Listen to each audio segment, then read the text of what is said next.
بسم الله الرحمن الرحيم، والصلاة والسلام على رسول الله صلى الله عليه وسلم. ازيكم عاملين ايه؟ يا رب تكونوا بخير دايما. النهارده هنعمل مع بعض دستة جاتو، نص شوكولاتة ونصها فانيليا. وهنعمل برضو 4 قطع ميني تورتة. كملوا معايا الفيديو للآخر وان شاء الله الطريقة تعجبكم. وما تنسوش اللايك بقى وتشتركوا في القناة وتفعلوا الجرس عشان يوصلكوا اي فيديو جديد انزله ان شاء الله. انا كنت مجهزة الكيك من قبل، لان انا كنت عاملة صاجين، وهي الدستة بتتعمل من صاج واحد بس. فانا كنت عامله صاجين عشان اعمل نص فانيليا ونص شوكولاته، وكنت محتاجه بقيه الكيك في حاجات تانية. تمام. انا هنا صاج ده 40 في 7، 30 في 47.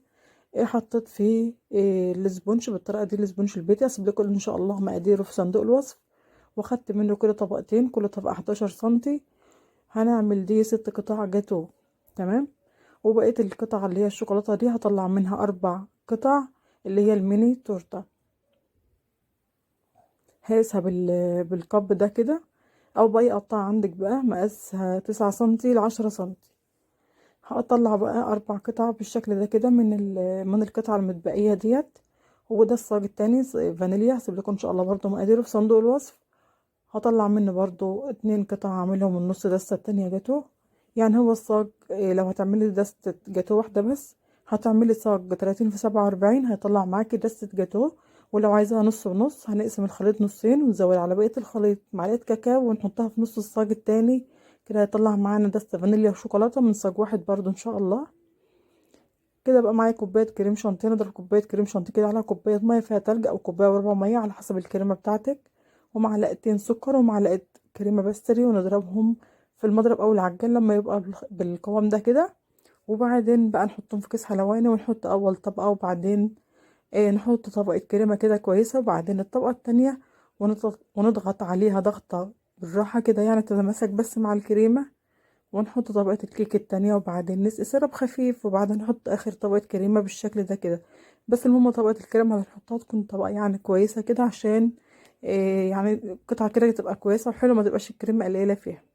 هنشنشر بقى وش الكريمة بالشكل ده كده بسكرابر مشنشر، او الترانش اللي انا عملته ده كده، يعني نشنشر بس بشكل يدي منظر جمالي مش اكتر.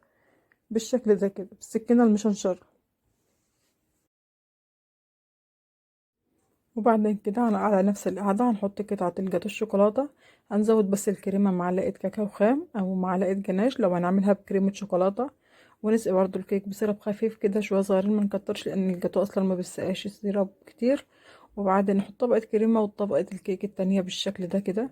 ونضغط عليها ضغطة كويسة عشان برضو تتماسك مع الكريمة، ونسقي سيرب خفيف. ونحط آخر طبقة كريمة بالشكل ده كده. حاولي على قد ما تقدري انك تظبطي طبقة الكريمة الأخيرة دي عشان تكون شكلها حلو في التقطيع، وما تكونش قليلة ولا يكون شكلها مش حلو في قطعة الجاتو ولا حاجة. لازم كده نحط طبقة الكريمة الأخيرة دي تكون طبقة كده محترمة كده، مش قليلة ولا حاجة. هنحاول برضو نظبط الكريمة كده كويس برضو. وبعدين بقى هندخلهم الفريزر ساعة أو ساعتين على حسب بقى الوقت بتاعك. ممكن تدخليهم تعمليه بالليل وتطلعي الصبح تعمليه تشتغلي فيه. أنا ده بعد ساعتين. هحط بقى كده ده نوتيلا، نوتيلا سما اللي هي البيضة ديت، زودتها معلقتين زيت.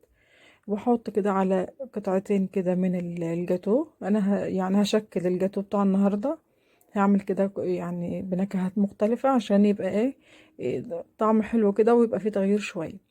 وهحط كده على النص التاني ده برضو زبدة لوتس، اللي هي برضو اللي هي التقليد مش لوتس الأصلية.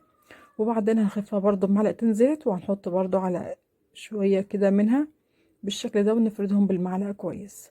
وندخلهم كده في الألوان في بعض، بحيث ان لو المكان جه يعني هنا يبقى الشكل حلو، يعني لو القطعة عدت المكان ده تبقى شكلها حلو. وبعدين بقى هنعكس الألوان بالشكل ده كده، تدي شكل جمالي بس مش أكتر. وبعدين بخليط أسنان بقى خليط شيش طاووق، ونعمل الشكل ده كده. والاخر مكان ده هنسيبه فاضي، هنعمله بقى بالشكل اللي انت شفته في اول الفيديو، بريد فيلفت. وجاتو الشوكولاته بقى هنحط برضو كده على نص منه جناش شوكولاته بالشكل ده كده. نحاول على قد ما نقدر ان الجناش ما يبقاش جامد عشان يتفرد معانا بسهوله. وده برضو مربى حليب او صوص اللي هو اللوتس. نحطها كده في كيس كده حلواني، ونخرم مخرم صغير، ونعمل الشكل العشوائي بالشكل ده كده. وهنا بقى النص التاني عملت برضو خطوط كده بالشوكولاتة بنفس الجناش اللي انا عملت به. هعمل بس خطوط بالشكل ده كده، هيدي برضو شكل حلو في الاخر. وبعدين بقى نحط الطرنش كده في مية سخنة ونطلعه نقطعه بالشكل ده كده، ونزين بقى بكريز وبسكوت ويفر شوكولاتة، وبعدين ريد فيلفت وبسكوت برضو لوتس بالشكل ده كده. يا رب الطريقة تكون عجبتكم، وما تنسوش بقى اللايك وتشتركوا في القناة وتفعلوا الجرس عشان يوصل لكم اي فيديو جديد انزله ان شاء الله. وتقولوا لي بقى رايكم في الكومنتات، الجاتو بتاع النهارده عجبكم ولا ايه، وسهل ولا ايه رايكم فيه النهارده. ندخل بقى على اللي بعده.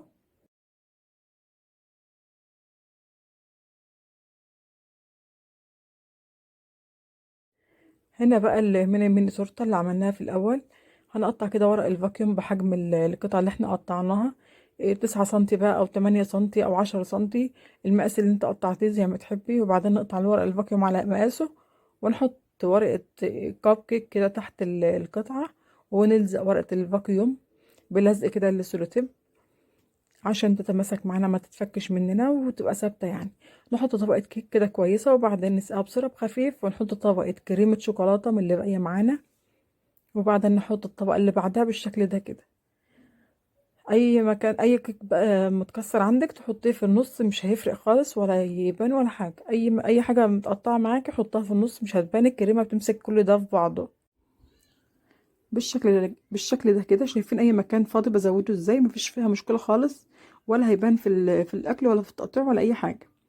وهنحط طبقه كريمه التانية. انا عامله الميني تورته او الجاتو ده، يعني هو يعتبر جاتو برضه بس على شكل تورته. انا عاملاه 3 طبقات مش طبقتين، لو عايزه تعمليه طبقتين مفيش مشكله خالص، مفيش مشكله خالص معاكي. تمام. انا كده خلصت 3 طبقات، وحطيت والثلاث طبقات برضو كريمه، بس اخر طبقه لازم اسويها كويس عشان الصوصات تبقى شكلها حلو كده اللي هحطها. ده جناش شوكولاته برضو مسيحاه اللي هو عامله منه الجاتو، حطيت منه كده بالشكل ده كده على نص كل واحده فيهم. تمام تمام تمام. ما تنسوش بقى اللايك يا حلوين، وتقولوا لي رايكم في الشغل بتاع النهارده ايه، وتكتبوا لي كده تعليقات محفزه عشان تشجعوني انزل فيديوهات على طول. ونحط هنا نوتيلا برضو، نوتيلا بيضة هنا حطيت هنا نوتيلا بيضة مسيحة برضو من نفس النوتيلا اللي انا حطها على الجاتو. وهنحط برضو على النص التاني ده نوتيلا سما اللي هي التانية الغامقة. هنسيحها برضو معلقتين زيت، او ممكن على حمام مائي لو مش عايزة تحط لها زيت. لما تحطها على حمام مائي بتفك معاك خالص وبتبقى سلسة كده وسهلة الفرد. هندخل كده الالوان في بعض برضو بخليط شيش طاووق بالشكل ده كده، تدي منظر حلو. شايفين ما شاء الله بتدي منظر جميل جدا. ممكن بطرف السكينه لو مفيش عندك خلط شيش طاووق. وحطيت على الاتنين اللي لسه زبدة لوتس برضو. وهنحط بقى هنزينه كده ببسكوت ويفر بالشكل ده كده، وخطوط بالنوتيلا البيضة، يدي برضو منظر جميل كده مش اكتر. يا رب الطريقة تكون عجبتكم، ويا رب الفيديو يكون عجبكم. وما تنسوش بقى اللايك وتشتركوا في القناة وتفعلوا الجرس عشان يوصلكوا اي فيديو جديد انزله ان شاء الله. واكتبوا لي بقى اي حاجة في الكومنتات محتاجينها وهرد عليكم ان شاء الله. شايفين ما شاء الله جميل ازاي. يا رب الطريقة تكون عجبتكم. يلا السلام عليكم.